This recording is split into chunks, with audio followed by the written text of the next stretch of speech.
Hey, everybody. Welcome back to. Way. That was the worst ever. No way. I have to keep trying things. That's the whole point. So Okay, that one just got tried and will never be done it will again. never be done again. Check. It had a good 3-second. Though, how's my audio though? Did it come in clear? It was aggressive. If only you knew someone who took time last night to shoot you a private video to describe did. precisely how to do it. I did, and I counted it off. I did 3 whole seconds. Could you reflect on the demonstration that I gave you, which had nothing to do with sipping in the coffee? It's true. It did have That's nothing to true. do with Oh, sipping so in the we're not coffee. going to get into it then. No, we won't get Okay, into good. it. All right, maybe we'll try that one another time. Another time. What we will get into is making sure everybody hits the like button, subscribes to the channel, and hits the notification bell. And on top of that, it is June still. It is Men's Mental Health Month. We are been talking about men's mental health throughout this whole month, and this is the final day. So tomorrow we're actually going to be going to do some other stuff.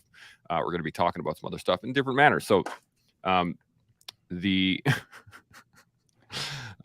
if you have any questions or comments, please do put them in the comment thing. I just saw one and it totally threw my brain out. Oh, I know. And Sean's killing it. He's I'm dying. I'm He's dying. living it right now. It's killing him. I can see it. It is Men's Mental Health Month, so we have been talking about men's mental health. None of us are doctors, so do understand that anything we do talk about is our own personal experience, and it's not gospel by any means. So if at all you feel triggered or agitated or unregulated, by all means, bounce out of here. Come back later or after you've talked to a friend or another doctor or something and are able to regulate, and then you can join us again at any point in time. And that is the entire preamble with extra almost a stand-up comedian show. Almost there stand-up comedian start there, yeah. And so Salty hit us with this right off the bat. Okay, this is killing the 90-second standard, which 100% it is. And Carl said solid start. But the standard is, as Salty Jinx knows, the standard was never actually achieved. So we didn't kill the standard. We didn't even meet the standard. So I have yet to meet the standard. So I have. Oh no, you have. You have. Did I meet the standard at all? Did you came just under the 90-second? You did a pretty tight one there not too long ago. It was actually one of your best. That's why it's so hard for me to watch you slip so backwards. It's been fun. So, Steve, we also have a guest that we don't have to continually harass Chance on his horrible openings, but we can if you want. Like. I'm not harassing you. We're just having a bit. If anyone out there thinks I'm harassing Chance Burles, you should come over to the green room after we finish the recording. That's full-on frontal assault sometimes. There's some harassment there, yeah, for sure. We're just having fun. Speaking of the green room, Steve, one of the things you don't know, you're a new guest, is that afterwards we usually sit and chat. We have kind of like, once the live shuts down, we're able to kind of hang out and chat. And the green rooms get pretty interesting. Sometimes we get really deep philosophical thoughts and developments on what we were talking about. And other times it just gets downright silly, and we have basically a stand-up comedy show. An improv show right there, and those are going to be starting to be available very soon, because I found a way to actually record them and deliver them and all these things. So the people that are watching right now, you will be able to subscribe. I'm going to get that all set up for July, so we have very soon it'll be open to the public. That's kind of cool. I will say this, that of course no one, unless you've been on the show, you have no idea what we're talking about in respect to the green room. But like Chance said, sometimes it's a comedy act. Sometimes it's hardcore. Sometimes it's mega deep. Sometimes it's the best material we've put out that month. Yeah.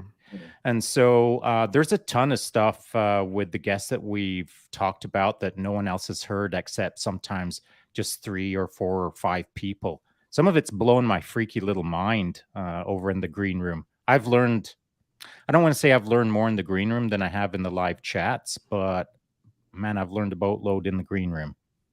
Yeah, some days Some days it's happened that way. Today, Chance Bros is going to learn some things. Oh boy, it's Oh boy. it's gonna be very direct. Let me tell you, No, Steve. it ain't. Yes. Why don't you give us a quick 30 seconds? Who you are, where you come from, how all that good stuff. Let everybody know who you are. Sure, I'll try. I just realized actually, I put the description of myself that is now showing on screen says salty old timer, and I was as a noob, I was not aware that that's where I probably should put my Instagram handle instead. But see, it's the process of learning every single day. My name is Steve Olson. I'm a teacher in the Langley School District. Just for confidentiality reasons, for anything that I may share about students, I'm going to kind of leave my school name out of it, just at the request of the admin, in just trying to protect kids. For sure. I've been a teacher in this building. I just wrapped my 21st year. We had kids finish last Thursday, and today is the last official day in the building. And I have done a lot of different things in the building in 21 years, but most recently, and the stuff I'm most proud of, I would say I was involved in the outdoor education program for 8 years. I taught in we had a behavior resource program for vulnerable youth that I taught in for 6 years. I was part of running a historic backpacking program here that we do like a 6-day multi-day backpacking trip.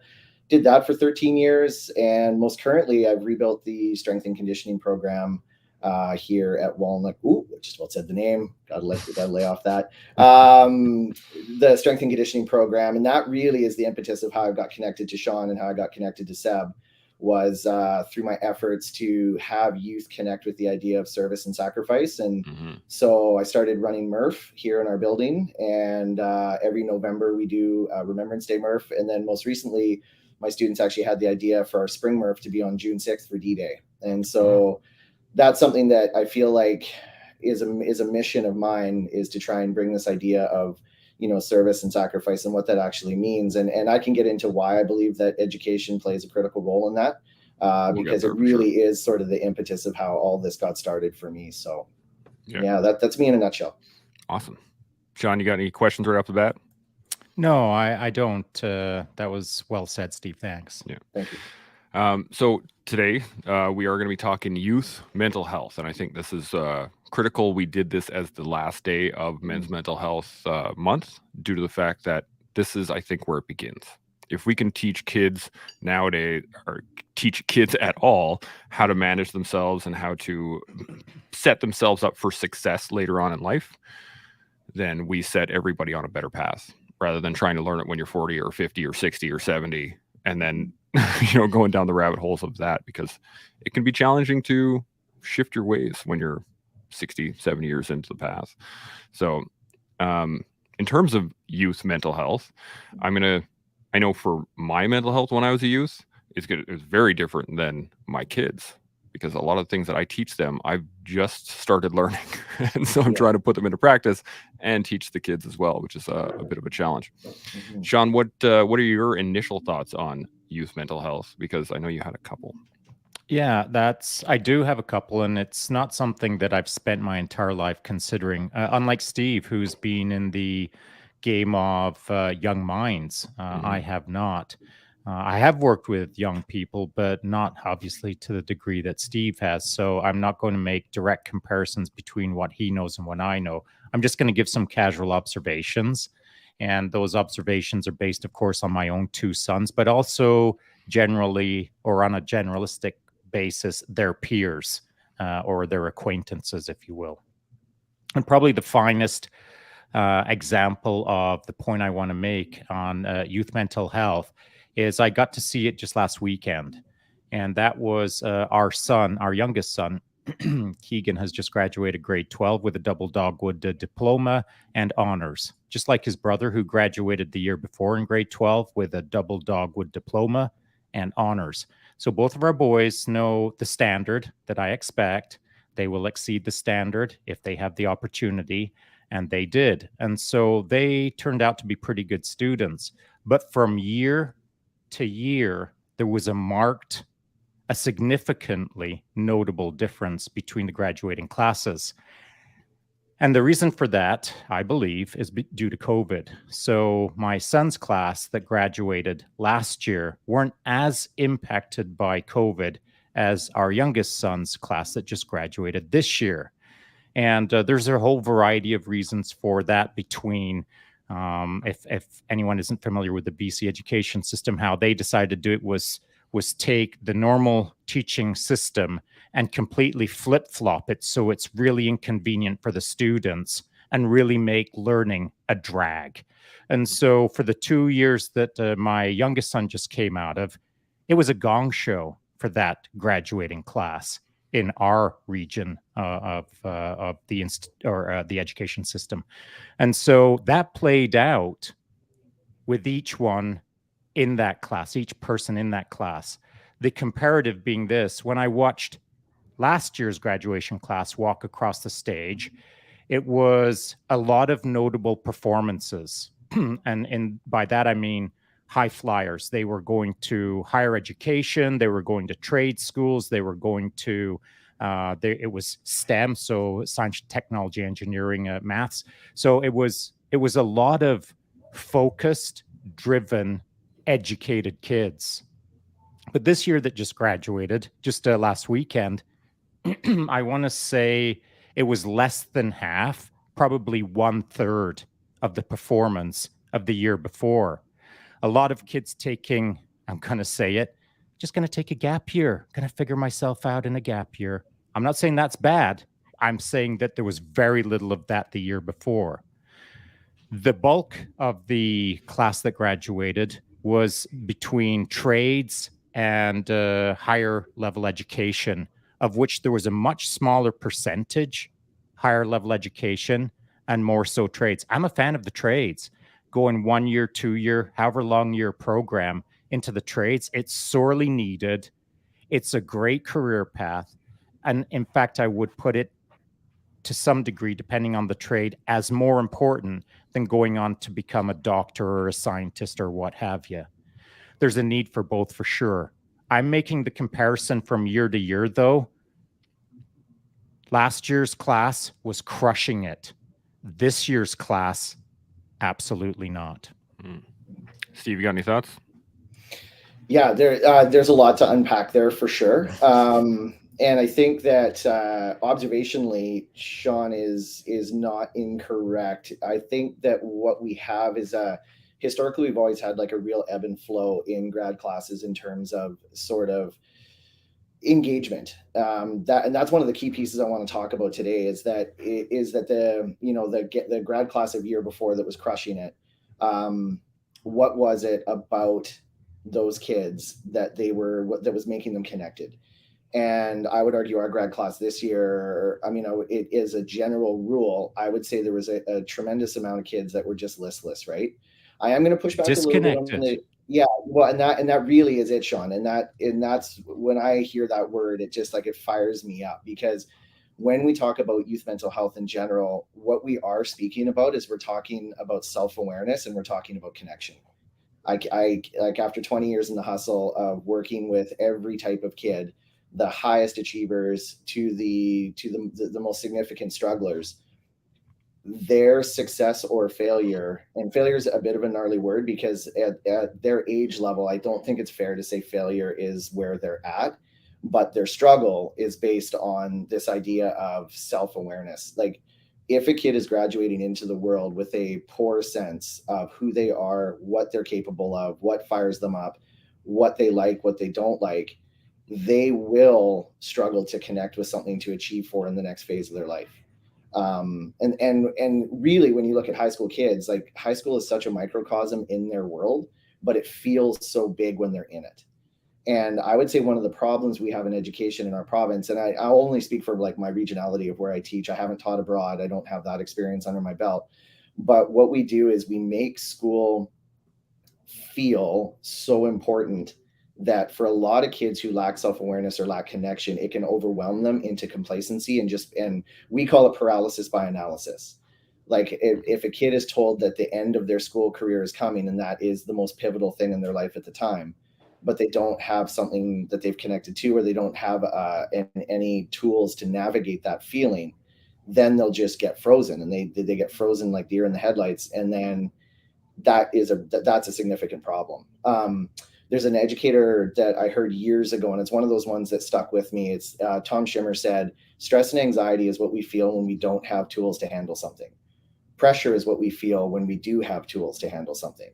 And pressure is an incredibly good thing. It's a gift to us.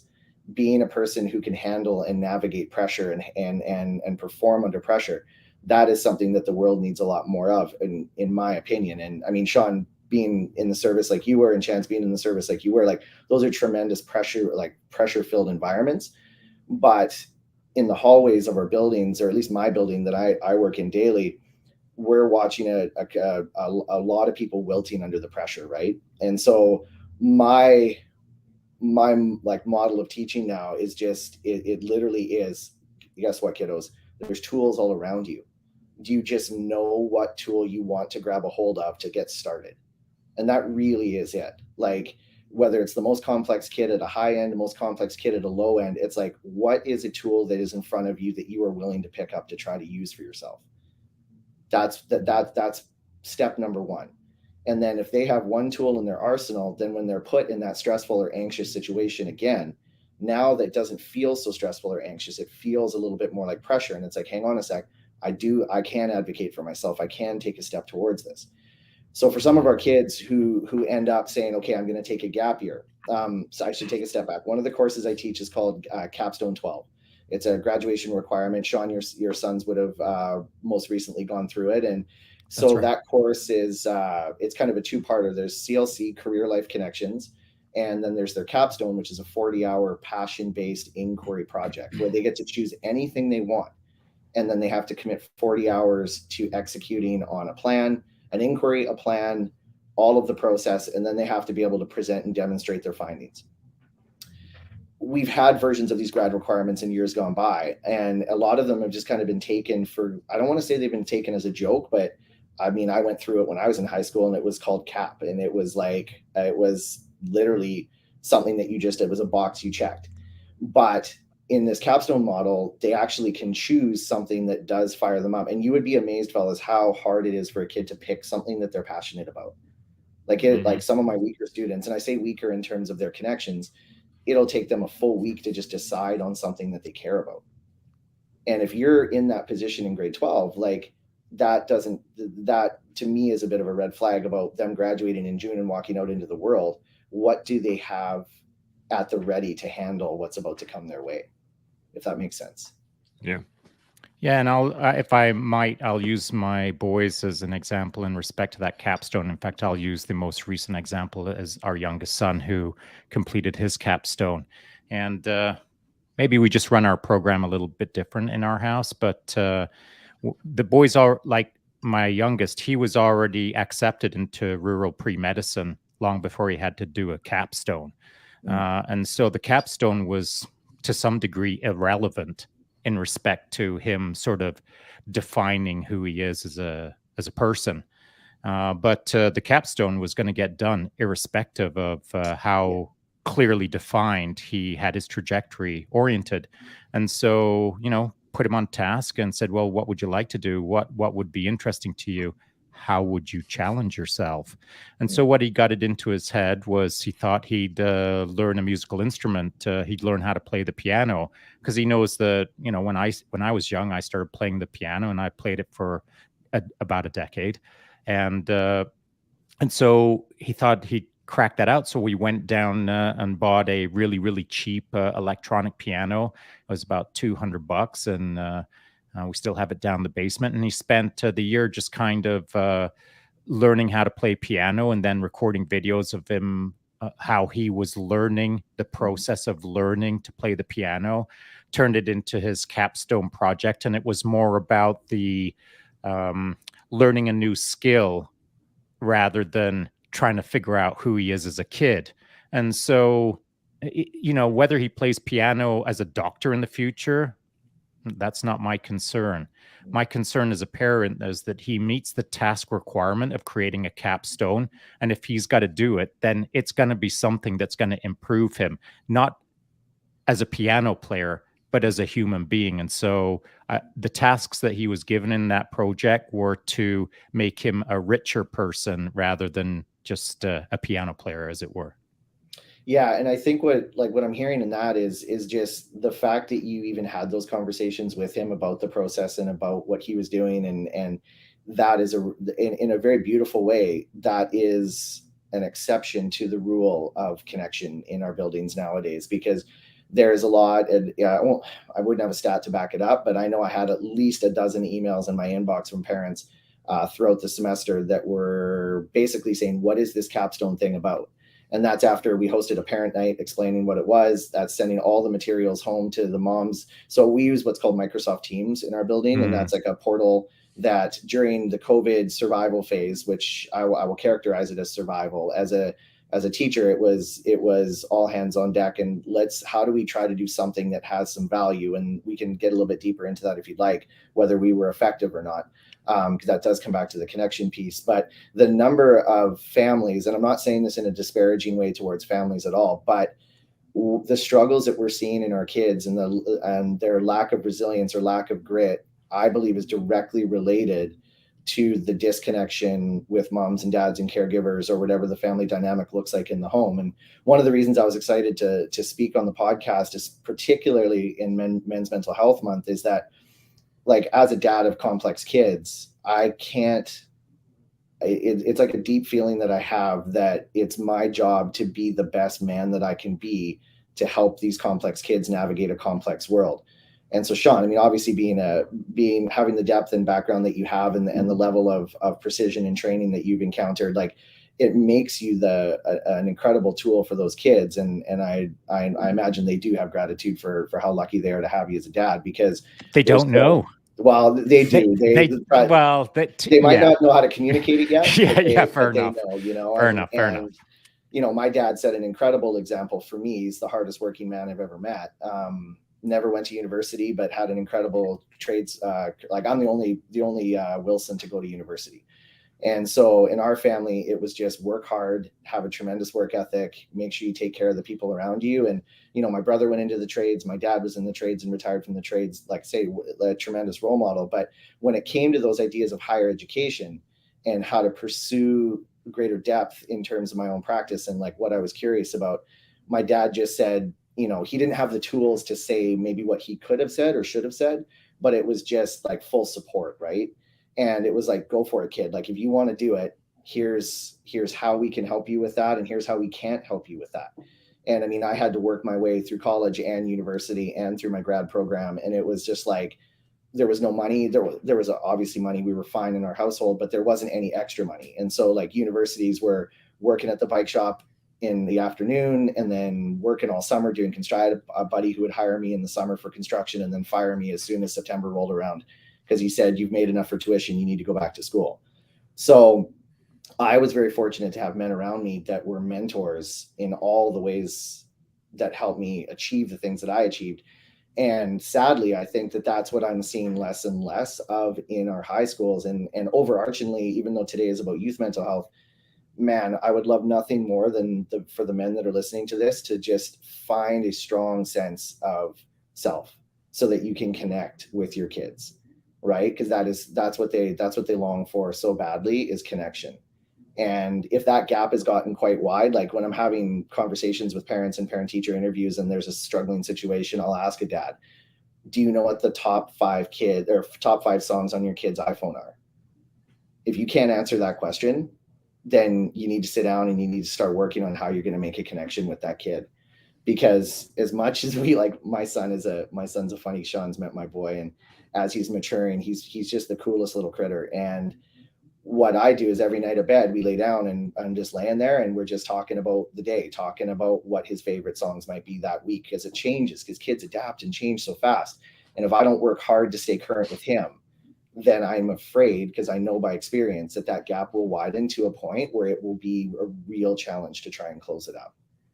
Right. And so for any of our listeners, it's just really, really work on yourself, so that there's something that your kid will look at and go, oh man, I can connect with that. Or, oh, I see that he's tried 5 different things. Like, if I'm being totally honest, I started Brazilian Jiu-Jitsu about 4 months ago after Seb and I talked quite a bit about it. And I've had this curiosity about it. And for me, in my life, I've always found a way to engage with the curiosity. I've just made the time to do it. And after my first night, I have never felt like I am worse at something than I am at Brazilian Jiu-Jitsu.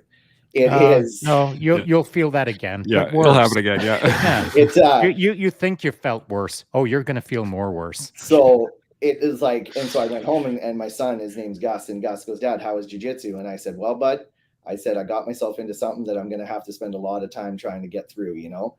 And it's just this process of showing him that, hey, on Wednesday nights, Dad goes to jiu-jitsu. And it's like, you know, I got my first stripe the other night. So that was, you know, Congrats. Big deal. Yeah. Thank you. It was a surprise. And I wasn't expecting. Listen, we're all surprised as well. Don't even like. Yeah. But yeah, so it's just you know, for anybody who's got a curiosity, just find a way to dip a toe into it, because it does do a lot for our kids that are watching us, and that's regardless of age. Obviously, more impressionable when they're younger. I think it has a different impact, but as they get older, they're still watching and they're still out there. You know, they're looking for us to be the role model for them, for sure. 100%. John, you got a thought? Yeah, you said a few things, and I was making comparisons to how I run my program. And to your point, you know, every night there's hardly ever, unless I'm out of country or something like that, there's not been a time when every night, and my boys are now 19 and 18 years old, that I go upstairs and tuck them into bed. I have a secret handshake with each boy, and it's a different secret handshake. Yep. And that's our deal, man. Every single night I say goodnight to my boys. I give them a hug. I give them a kiss as freaking grown men. Yeah. And that is something that shouldn't change, I feel. Like, how old is a kid? How old are you supposed to stop doing that? Like when they're 12, when they're 16? When do you stop doing that? 44. Right. So I'll do it until it's uncool for them, for me to do it.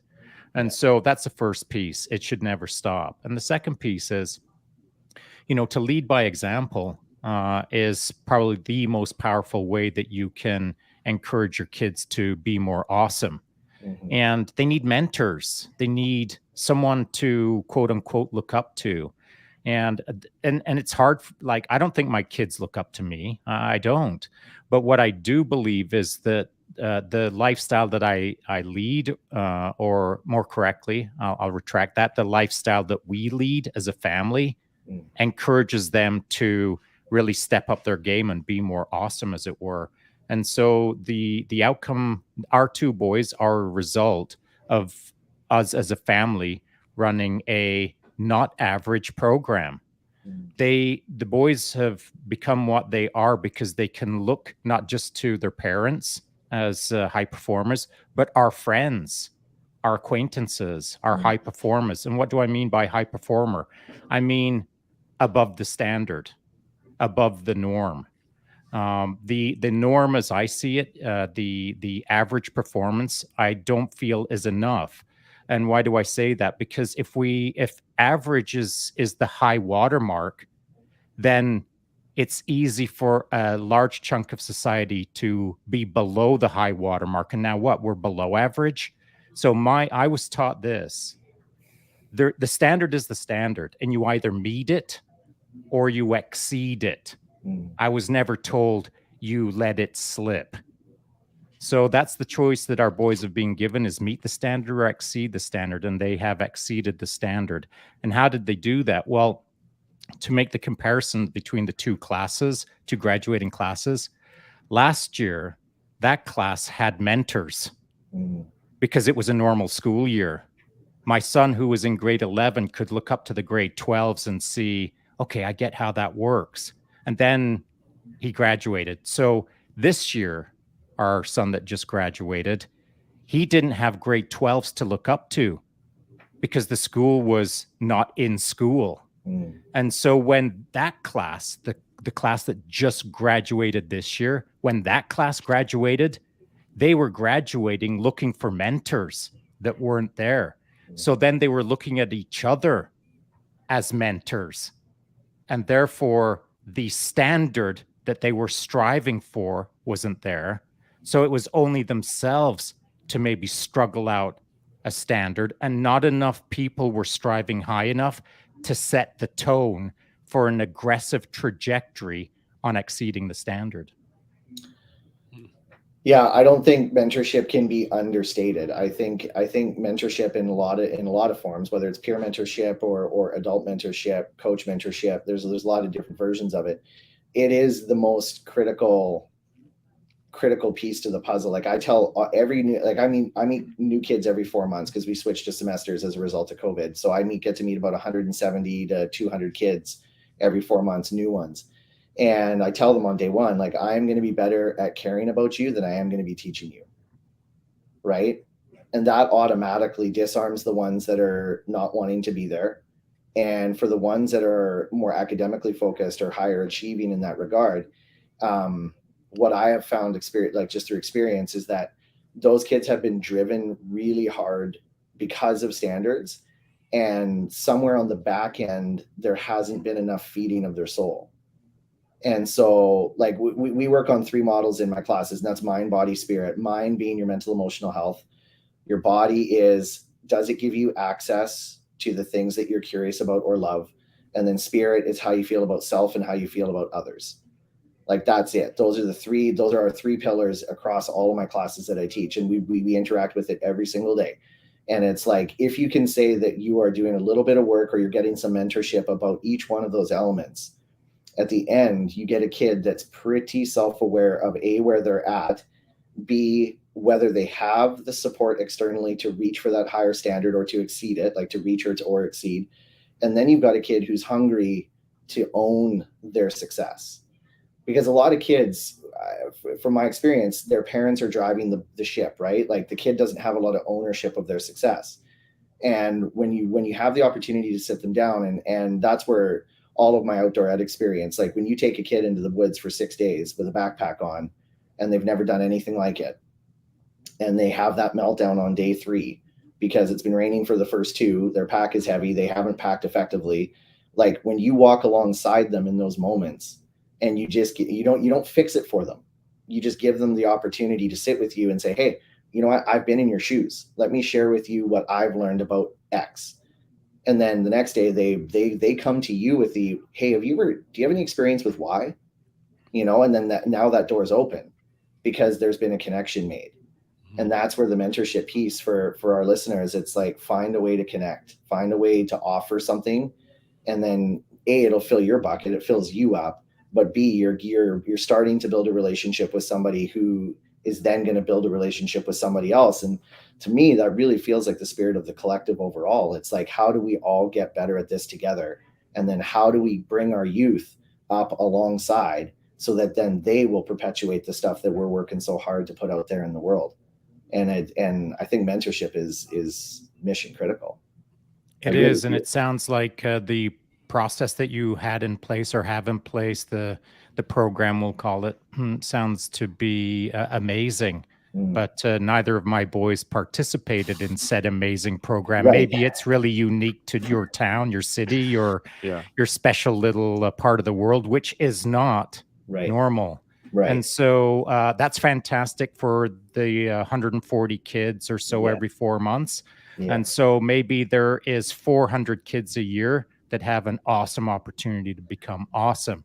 Yeah. That is not the norm. The norm is looking to the left and right and hoping the kid to the left and right is just a little bit better than the kid who's looking to the left and right. So they've got something to strive for. And that is the norm. And that's where I see things falling apart. Because to your point, Steve, if there is no program in place, which there wasn't or isn't, except in your cool little part of the world, then what? Then what does a kid do? If they're not getting mentored at home, now what? Well, and that's a big question and it's a big answer, but and this is going to sound self-fulfilling for my, like, but that's not my intention. But my intention is like to do things like this, I feel is the start, right? Like, Seb and I have been working with the mental health walks now. We had our 34th mental health walk on Sunday, and we had a reasonable turnout, a chunk of regulars, but we also had a couple new ones.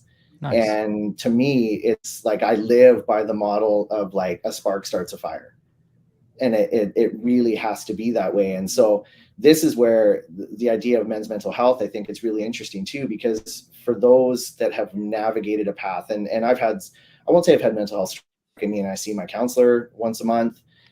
He and I work on, we just do the work, right? And I'm a big believer in just doing the work, because as an adult and as somebody who's in front, forward facing, I'm front side focused in front of kids.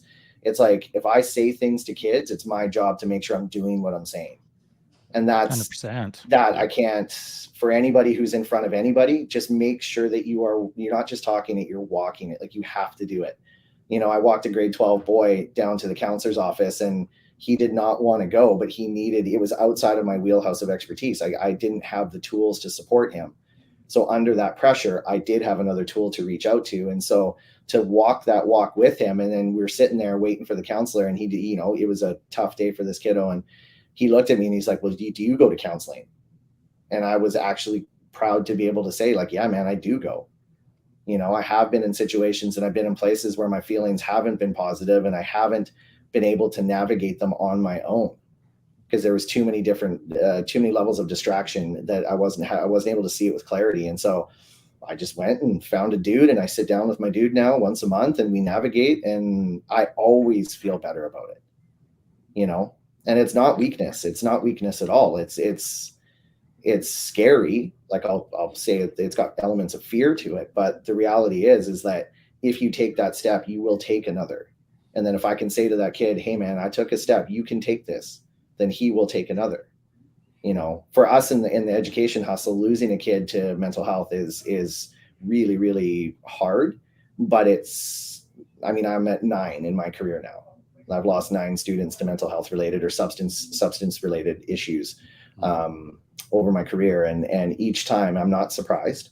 And salty old timer, as I had written in there earlier, like, I do get a little less affected perhaps by those losses, because they just happen all too frequently. And there's an argument. I had an opportunity to present to an audience in a TED Talk setting, and it was just like, as I was narrowing my focus on my talk and what I actually wanted to say, because you get your shot, you take it, right? But then at that level, you're thinking, okay, well, what's the scope and sequence of my audience? Well, it's got potential to be large if people connect with the idea, right? But like, to sit in the pocket and have to actually put it on the line, it's like, it helped me find focus in what I wanted my mission to be moving forward. And that is creating opportunities for kids to connect, because in this world, we say kids haven't changed, right? Like, parent teacher interviews, there'll be a dad come in. And because we're talking men's mental health, I'll focus on the male side of the equation. Moms are obviously mission critical too, but like, a dad will say, well, man, kids have always been kids. I couldn't disagree more. I think that the exponential change in the last 9-10 years, for a whole variety of reasons that we can get into if you want, but kids have changed. And the level of evasion that kids have the ability to do on the daily, on the weekly, on the hourly, on the minute, they can escape whenever they want to. All they have to do is look at that device in their pocket, and they can go anywhere they want. Right. And that to me is something that is really unique and really problematic in our current situation. And I'm pro tech, like, just so you know, I don't have a cell phone ban policy in my classroom. We have a responsible use policy, and the kids create it. I open up the floor on day 2, and it's just like, okay, because I do my intro stuff, and then day 2, it's like, okay, kiddos, how are we going to navigate the tech? How are we going to navigate this? And the kids are quite democratic about it, believe it or not. And then we come up with a set of rules. And if it's community driven, if the kids have say, if their voice is in the mix, then if I have to drop a hammer, then it's like, hey, these are your rules, right? They have ownership of it. They have some ownership, and that's exactly it. And then they actually are able to apply some pressure to each other, right? As a community. They can maintain a standard. Yeah. Yeah. Like that to me is super important, because as much as we want to drive this, it's happening so fast and coming at us so furious that we really need to involve the kids in the solution, like the solution creation. It just has to. For sure. Chat GPT, that's a great example. AI coming into the classroom now. It's a thing. And if you're transparent about it, the kids will tell you. They really will. I said, hey, how many of you use Chat GPT for this assignment? You're not in trouble. Just need to know. 70% of the hands go up. Got a funny story for you. Hit me. So, as I said, our son just graduated, and during the ceremony, the valedictorian got up in front of the masses. There was quite a lot of people there, and he started putting out one of the best speeches I've ever heard. It was like straight up legit. If that would have been recorded and then put out to the YouTube, it would have been like Admiral McRaven good. You know what I mean? Yeah. Like it was strong, man. It made me sit up and go, now that is legit. And I wanted to know more about the kid. And so I asked my son, hey, what's with the valedictorian and blah, blah, blah. What's his background? And as it turns out, he'd been following me on IG for a while. And so he's a friend of my son's. And, leading up to the speech, my son had been asking me, hey, Dad, what's important for kids as when they leave high school? And I just hit him with all my standard issue stuff, leadership by example, improvise, adapt, and overcome, all the usual stuff. And so what those two little guys did was they put their heads together with ChatGPT 4.0 and put out the best speech I've ever heard. It's incredible. And like I was listening to it and I thought, what?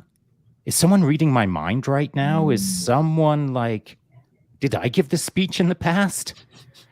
Like it was killer, man. It was a speech that I wish I could have given at some point in my history. Yeah. But that's what's happening. But ChatGPT is a positive and a negative, because Absolutely. if the ChatGPT speech isn't shaped correctly by the right person, then it is not a positive, it's a negative. But to some degree, ChatGPT right from the get-go is a bit of a hack. It's a bit of a shortcut.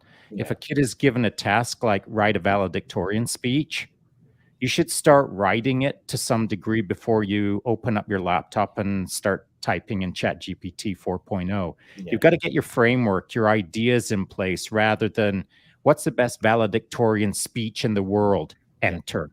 Yeah. And then sit back and not sweat a little bit. To do well in life, you've got to be able to sweat a little bit, and then you've got to be able to shape the sweat a little bit, and then you've got to present it to the world while you're still sweating a little bit, I believe. Have either of you seen the film? It's on Netflix currently. It's called Stutz. Yes. Yeah, and like I showed that film to showed that film to all my classes actually this second semester, and it was really interesting that the kids connected that, like he said, that there's 3 certainties in life: pain, uncertainty, and constant work. Like those are the 3 things that are constant in our lives daily. Like there's going to be pain, there's going to be uncertainty, and there's going to be constant work. So then how do you gear yourself up and lace yourself up to be able to navigate that on the daily, right? Because ChatGPT can't take that from you. And that's unfortunately, I think what happens is my son's a good example. Like he's just wrapped up grade 6, and he had an assignment due, and he went to his group chat because I was watching him. He didn't know I was watching him. And he went to his group chat, and in the group chat, he said, has anybody got the answers to this assignment? Right. And that's terrible. Like, I mean, because he's using a tool, but he's using it so ineffectively and taking such shortcuts that I let him do it. And then because I wanted to be able to like have the conversation with him about what does that do to your man soul? Like, how does that feed your man soul to take the shortcut? Right. And if you catch him in the middle of it, it's like, well, he's embarrassed and maybe there's, some feelings of guilt, but I want him to actually get it done and then have the conversation about, dude, the product is not a representation of who you are. The product does not have any of your spirit attached to it. If anything, it damaged your spirit because you took the path of least resistance. And we had that conversation, and it was, made him redo the work because he didn't earn it. But for the high schoolers and the kids of that age that are just like, they're out in the world, essentially navigating on their own, they will take the path of least resistance. And that's a great, gives me a great deal of concern, a lot of worry about that one. Yeah, well, there are 2 responsibilities in that moment as a parent. There's 2 things that you're explaining. You're explaining that shortcuts suck.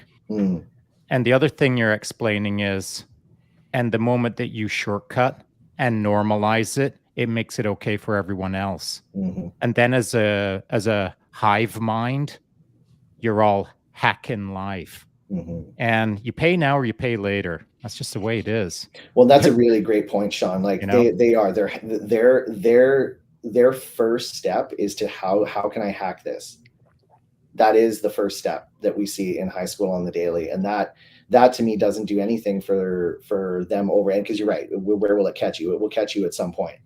Like I had a student I was very rarely in my career do I have a kid that I'm glad to see go, right? Because I try to find good in all kids, and there is good in all kids. And maybe that was a bit salty, but this kid and we had not navigated the road very well.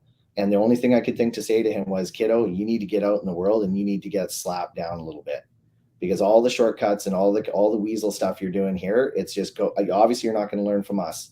So get out there and you'll be back, and you and I will have a conversation when you're 22 and life has served you up a little bit. Right. And some kids, unfortunately, they do need to learn a hard way. Right. We try our best to hit them before they have to learn the hard way. But the reality is some of them do need to have a real life experience that rattles their cage. And then the key is, can we have enough grace after those moments to be able to navigate the damage control with them, regardless of how much damage has been done to us? And I think that's a piece with adults. Like we have a responsibility to not take things super personally when it comes to youth, because they're just finding their way, right? And we all were buffoons. Sorry, I shouldn't speak for you fellas, but I'm going to assume there was a chunk. I don't know. I've stated it categorically that when I was in high school, I was a skinny, underperforming kid. Right. I'm surprised I got to where I am today. It's at that point, I did not ever think that I'd be here. That's for sure. Yeah, I was exactly the same. So yeah. Yeah. And the crux is how do you, when somebody makes a mistake and then has something bad happen to them, instead of saying, I told you so, or instead of letting them sit in the pain, and letting them sit in the pain a little bit is okay too. But as long as you have a strategy of how you're going to help them navigate that, right? Because damage for damage's sake, I told you so's, that very much limits the growth potential of a person, for sure, right? Because you can let them sit in the pain, but then helping them navigate the after, okay, like you got your ass handed to you, you made a fool of yourself, you caused some damage. Now, how are we going to resolve this? What is the restitution model? How are we going to weaponize you in a positive way to now take what you've learned from this mistake or this damage and put you out front to make things better? Like that's one of my missions daily, is like, you do wrong, you make it right. Right? That's a good way to do it. The hard stuff. The gap between collective hive mind making mistakes and then a kid leaves high school and gets the correction, pay now, pay later. Maybe at 22, they get slapped upside of the head with the harsh lessons of, now you get to realize how you were doing it wrong. The problem with that is the hive mind never experiences that. They never get to see the correction at 22. As 17-year-olds, hacking their way to the outcome of barely getting through high school. Yeah. No one sees the outcome, the fallout of the hack. And teachers aren't obligated to demonstrate that that's not the right way to do it, because your only job is to try to manage the carnage of the next year. All those new 17-year-olds, every year that a new 17-year-old comes along, your only job is the now. You're not focused on the 22-year-old, the 27-year-old.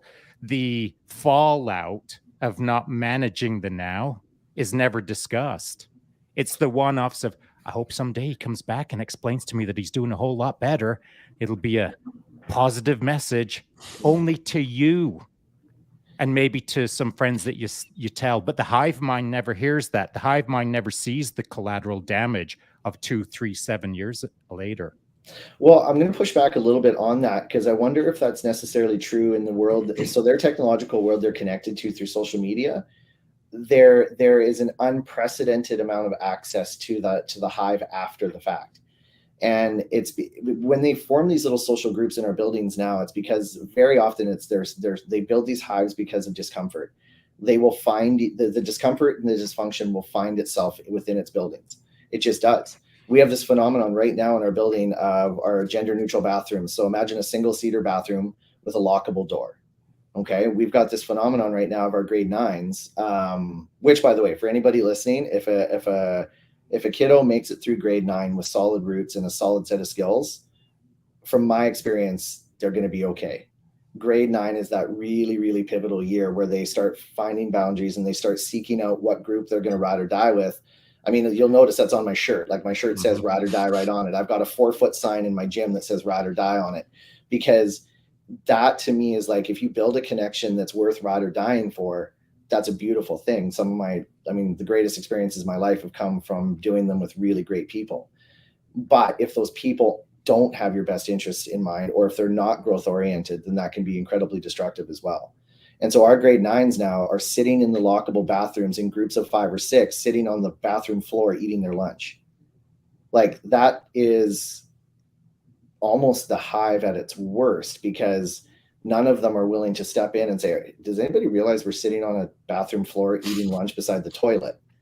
Right? And what is missing from these kids, that they feel like that's where they need to be, like that's their sense of safety, right?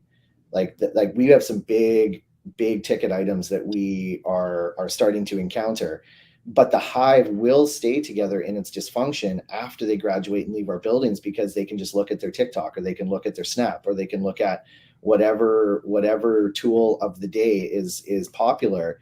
And in a really kind of troublesome way, it keeps them together, because they then don't have to reach out so much, because those comforts of the dysfunction are always there.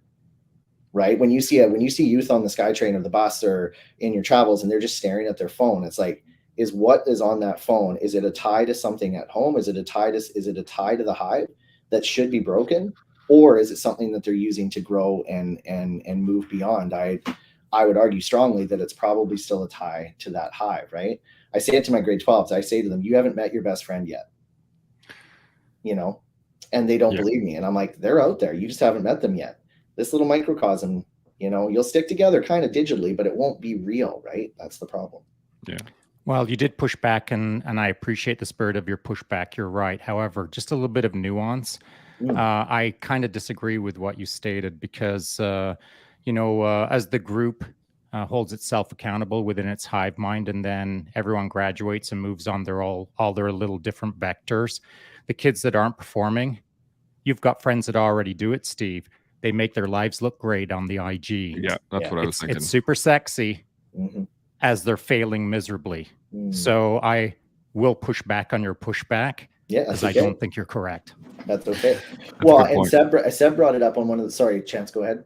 No, you go for it, man. I was just saying, Seb said something recently, and I won't recall. I think it was on an Insta clip that I saw, and he was talking about the perception of reality, right?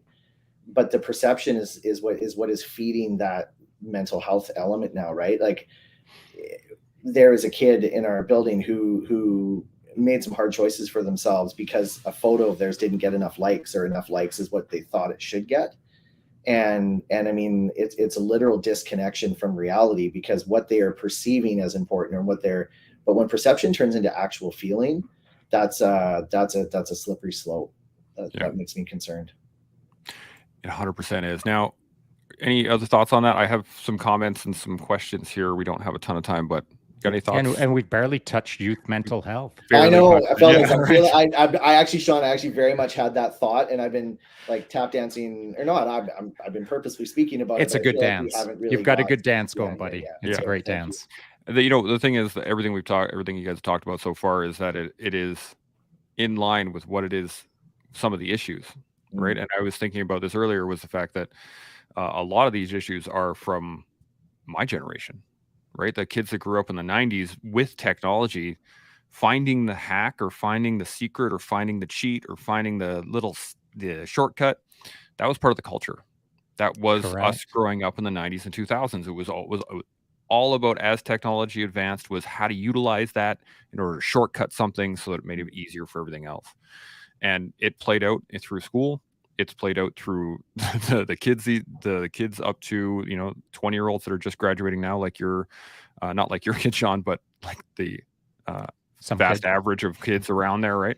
But that generation now, that's life. That's how they view life, is how do we shortcut this? How do I get through this the easiest way possible? And I mean, my kids do it as well. I'm trying to change that, because a few years ago I was doing the same thing. I was looking for those shortcuts. I was looking for those hacks. I was looking for those little ways to make it easier for me to achieve the same success as somebody else who's done more work. Now I've changed my ways quite a bit, and I am now working to get the success. And I'm hoping that I'm allowing my children to see that. That's They're great. seeing the work, and now they're slowly changing the way they were doing things. But it is a large cultural issue, I think, and it's more than just, hey, we need to look after these kids' mental health. It is, we all need to start freaking getting to work and picking up the pace, as Shaun likes to say. Yeah, and I'm not throwing technology under the bus. I'm not throwing Chat GPT 4.0 under the bus. I freaking love tech, and I love Chat GPT. I used to be a computer system engineer, so I ain't afraid of the tech. It's your friend as long as you're using it wisely. But if you're engaging in technology from a position of laying on your couch with your feet up while you're casually watching Netflix and doing your homework, that ain't using tech appropriately. Yeah. Turn off Netflix, sit up properly, get on the Chat GPT 4.0 and get to work and get sweaty while you're getting to work. So it ain't good enough nowadays to get your answer, because you can get your answer from, if a teacher challenges you with a question, you can have the answer that will blow that teacher's mind in 12 seconds with Chat GPT 4.0. But that ain't the work. You're not trying to impress the teacher. That's easy nowadays. Impress yourself. So spend the time to dive deeper than you ever thought possible into the subject at hand that you've been challenged with, to freaking crack it out of the park with a deeply considered answer that no one on the planet has ever heard before. That's how you use your time wisely with the technology nowadays. You could write a PhD dissertation in a day if you dive deep enough with some considerate thought, unique to you thought. It will blow people's minds. But what won't blow people's minds is if you spend 12 seconds every day hacking the system until someone forms a pattern on you and thinks you're cheating. You're only cheating yourself. But the moment that someone recognizes you for a hacker, for the short hacks, well, that's what you'll get labeled. Don't be labeled as a shortcutter. Treat yourself accordingly. Have some respect for your work ethic and dive deeper than anyone has ever dived before on the subject. It's funny, we were my boys and I were talking about this at the table the other day. We were talking about etiquette, actually, like being able to sit up straight, being able to eat at the table, being all these things. And one of the things that I brought up was, like, if you have your face 3 centimeters from that plate and you're shoveling food into your face, would you want to eat across from somebody that looks like that? And he was like, no. I'm like, then why are you doing it? He goes, oh. I'm like, so you have to hold yourself to a standard that you want. How do you want people to perceive you? And if that standard is a slob, that's not hard to do. What it is hard to do is, impress yourself, as you said. As you said, Shaun, is you should be putting yourself into a position where you have to work to look up to yourself and be like, you know what? I upheld the standard. I exceeded the standard. Dang right. Now the standard is where I'm sitting. Come get me. Well, one thing that education does is we use this word accountability so much, right? Like, we want kids to be accountable. We want everybody to be accountable. But I really have come back to this a lot in my practice, and I brought it up on the mental health walk too with our adult walkers. And that's, accountability is a feeling, right? You want somebody to feel accountable, but to be responsible, responsibility is action, right? Like, we can't just to me, I feel like one of our elements of the mission is that we just can't get people to feel accountable. We have to actually get them to be responsible for themselves, for others, for their families, for their communities. And responsibility is action. So what can you feel and then turn into one actionable step, right? If you do one actionable step, that feeling of responsibility is going to make you take another because it feels good. Yeah. Right? Like, it's really hard to do something awesome. And then, like, Shaun, I heard your clip about the Suck Club the other day, and it resonated very, very well with me, right? Because it's like, guess what? I don't want to be a part of your Suck Club. And I don't really think that it's ideal. I think that everybody has the ability to feel something and then take accountability into responsibility.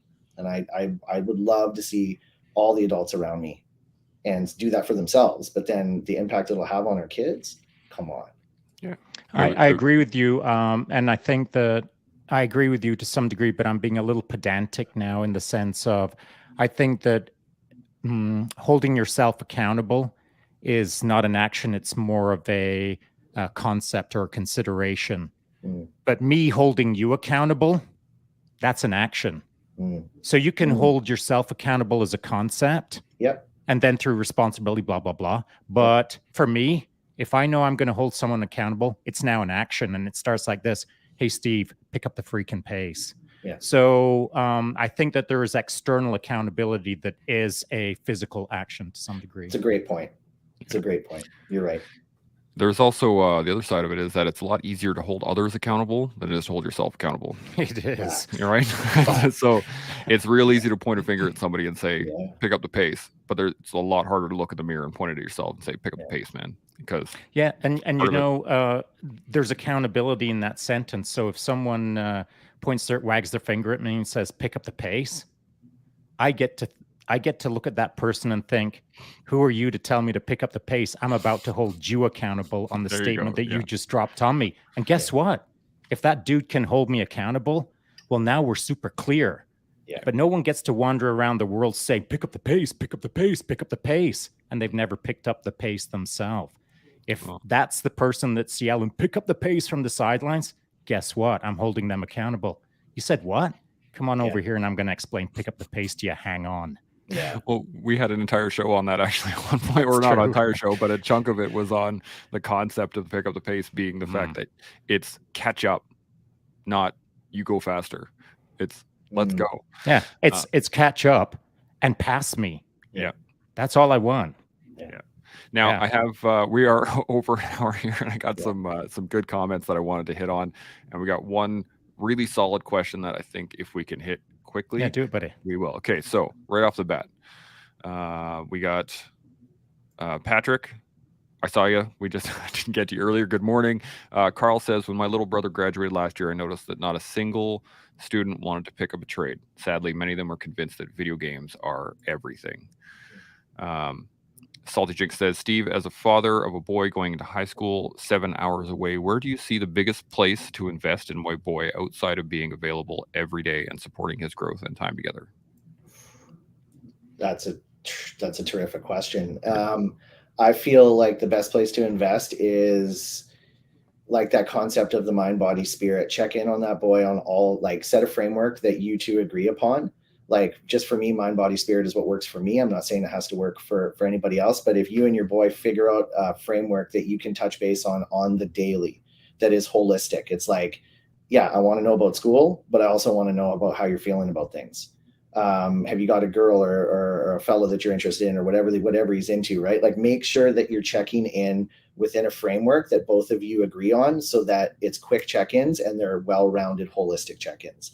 I'd say so that way you know on the daily that all of him is in a healthy situation, as opposed to just drilling one element of it without checking in on the others. That's a good point. Shaun, I'm glad you chose that as the answer, Stephen. I know there's many other answers you could have given in respect to that, but I'm glad you chose that one, because I feel like, well, I certainly glossed over it to some degree, as to me it was a knock it out of the park moment, the moment that you said those three words.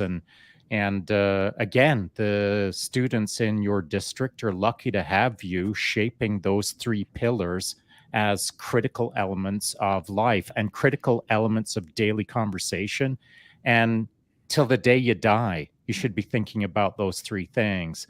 And so it is critical that happens. And for Salty Jinx, 111, I'd say that it just becomes an AAR, an after action report every single day. It's just that sit rep or situation report with your boy every day. Yeah, that is great. Now we have a couple more comments and then one more question, and then we will shut her down for the night. Or the day, whatever it is right now. Terminal City Training says, with my daughters, we held off on letting them have phones until they were 12. I wish we had waited longer. However, the late start did help, I think. They said they became very attached quite quickly. And now at 16 and 13, they're still not allowed social media, but they find plenty of other stuff to fixate online, which 100% is true. And now we did the same thing. Yeah. But the boys didn't get cell phones until they were about 16. Yeah. That's kind of where I'm sitting right now. My boys are one's just about to turn 10 and one turns 6. And my wife and I talked about it and said until they're able to afford their own cell phones, they're not getting them. We're relative zealots in our house around this as well. Like my boy and I are in an epic battle right now about him not having a device, and I'm holding the line that he there will be no devices until he's 13 and transitioning in towards grade 8. And we could do another whole episode on that for sure. Oh yeah, 100%. But yeah, and we will. We should. Yeah. Terminal City training. Hold the line. Hold the line on the social media in particular, and there's a lot of reasons for that. Okay, one more quick one. Well, it's a longer question, but it is it's worth the hit on this because I think we need to. Carl says, I was with Big Brothers, I'm imagining, for a long time. Mentoring a kid is hard work, and I feel I missed the mark because I tried to show him outdoor things and show him life outside of video games. Since his family life, i.e. his mom and his grandma play video games, that's all he wants, it seems. Mentoring is hard to change the base. So how do you change the baseline when you are mentoring from the outside? Start following me on Instagram. There you go. That's how I do it. Yep. I mean, that's what I'm doing. Leadership by example. I don't I'm not going to show up at anyone's house and spend several days explaining mentorship. I'm just doing it. If someone is picking up what I'm putting down, you're watching how to do it. And I'm not saying that I do it amazingly well. I'm not saying that I'm the best at it. I am saying that I'm making an effort to demonstrate how to mentor others online. If you're listening to the collective right now, which you are, then you're seeing the outcome of this effort. What we're doing at the collective is a direct result of me trying to mentor. So you're watching it in live, and you're seeing me do it on the daily. And by the way, I haven't cracked any secrets. Every single freaking person on the planet can do exactly what I'm doing. Leadership by example. Do your best every day. It doesn't matter if you screw the day up. You're doing your best, and that's all kids need to see. Failure, they need to see it, but they need to know that you're doing your best even when you're failing. So mentorship, how to start doing it better. I got a quick one. Is that okay? I'll try and explain this super fast. In one of the foundational principles is called start where they are. So your circle of influence is very, very small if the circle of concern about where to start is too big. Whereas in this case, starting where this kiddo is, like if mom and grandma play video games and this fellow who's working with this kid, if he gives him, say, okay, we'll play video games for 10 minutes, but we're going to play it where I say we're going to play it. So we're going to do it right close to an outdoor, give them 10 minutes on a timer, and then make the transition outside. Then you started where the kid was. And then that 10 minutes goes to 8 minutes next time. Hey, remember how much fun we had? Let's just do this video game thing for 8 minutes, and then we'll get back out there and we'll do something that fired you up. And then slowly you just extinguish the thing you're trying to change, and that new baseline gets replaced with what you were hopeful takes root. Yeah, I like that. I had this little epiphany the other day as I was talking to Shaun about was it's not about breaking bad habits or breaking old habits. It's about building new ones. And that was, I think that's the key, is you got to build something else rather than try to take something away. Yeah, that was a showstopper moment for sure. And not to push back too hard, Steve, but I'll never run my program like that because I don't have the time. Yeah. What you're suggesting, and this may be for 99 mentors out of 100, your way is the best way, but it is absolutely the wrong way for me, and here's why. For me to engage in it thoroughly, I have to also enjoy the process. For sure. And if that means that I've got to go wander off to the location of choice of some kid while he sits there and does 8 minutes on his video game instead of 10 minutes on his video game, it's a non-starter. Because now I'm reinforcing a way of life that I don't appreciate or agree with. And so it's not authentic to me. And therefore, that mentoring process is never how I would engage in the process.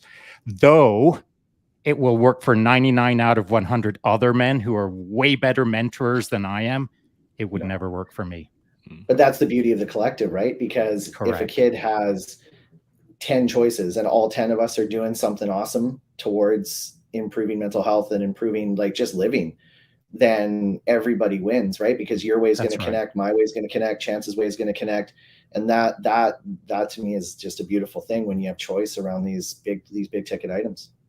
I agree. And the choice is not, should I do it Steve way? Should I do it Shaun way? Should I do it Chance way? What it is, as I see it, is that kid's going to do it his way. Right. 20% Steve, 10% Chance, 70% Shaun. Then he wins. Well, the kid wins. The kid wins. That's it. 100%. Now, three last comments here. Salty hits back with Steve. We FaceTime almost every day. We play games twice a week, and when we're together, it's fishing, rucking, riding, and outdoor stuff. Nice. That is fantastic.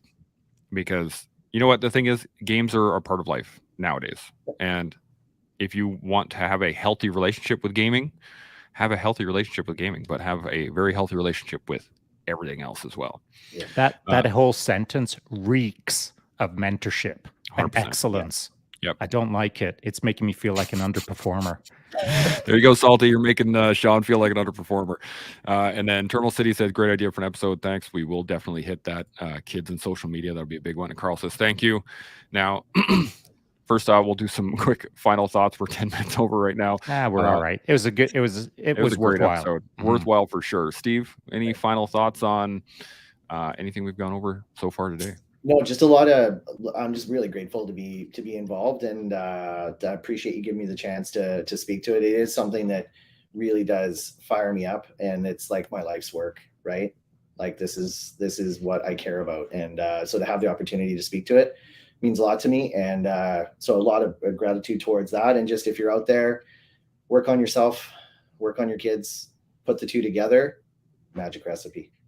Yeah, Shaun, final thoughts? Yeah, I love that, Steve. The fact that you're so passionate about what you do. You're proud of what you do, by the way. I mean, that comes across, and I think that's an important point to raise, that you are proud of the choices that you've made, the differences that you're making, the life trajectory that you're in, because it's of service, it's of value.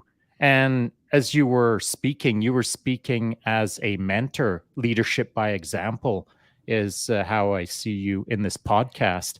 And so it was a great conversation, and hopefully you'll be back. I'll be back. Maybe once you get your next stripe. Oh. But sooner than when you get your next stripe. Hopefully we can have you back within the next couple of weeks or so. That'd be great. I'd be happy to. Absolutely. I thank you again, Steve, for being on. It's been a great conversation. I think we hit a lot of different realms in terms of youth mental health.